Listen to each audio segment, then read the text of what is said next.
MIDC police station हद्दीत दिनांक 21/5/2026 रोजी सायंकाळी 10:30च्या सुमारास नैजंदिकी परिसरात मौलाना चौक या ठिकाणी भांडण झाले होते. त्यामध्ये जखमी मुस्तफा शेख व फरहान टुमके असे होते. त्यामध्ये आरोपी सईद मखदूम शेख व जैद शानू शेख यांनी लोखंडी कोयता आणि लोखंडी पाईप यांनी फिर्यादी यांना मारहाण केली होती. त्यामध्ये फिर्यादी जखमी होऊन सिव्हिल हॉस्पिटलमध्ये ॲडमिट झाले होते. त्यामध्ये MIDC पोलिसने या ठिकाणी MIDC police station CR number 503/2026 भारतीय न्याय संहिता कलम 118(1) व इतर प्रमाणे गुन्हे दाखल होते. त्यामध्ये आरोपी नामे सईद मखदूम शेख हा आज रोजी नैजंदिकी परिसरात असल्याबाबत आम्हाला बातमीदारामार्फत मिळून आले नाही, असं माहिती समजली नाही. आम्ही स्वतः आमचे पोलीस स्टाफ असे आम्ही जाऊन नैजंदिकी परिसरात त्या आरोपीचा शोध घेऊन त्याला ताब्यात घेऊन MIDC पोलिसांनी आणलेले आहे. त्याच्यावरती पुढील कारवाई चालू आहे.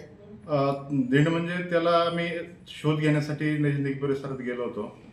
आम्ही त्याचा शोध घेत असताना आमच्या गाड्या एकीकडे आणि त्याला शोध घेत असताना तो दुसरीकडे मिळून आले नाही. त्याला गाड्यापर्यंत घेऊन येण्यासाठी आम्ही सरळ पायी घेऊन आलो आहे.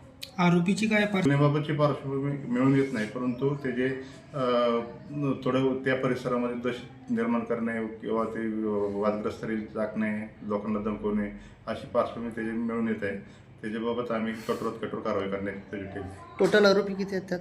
त्यामध्ये 2 आरोपी आहेत, सईद मखदूम शेख आणि जैद शानू शेख असे दोन्ही आरोपी मिळून आलेले आहेत.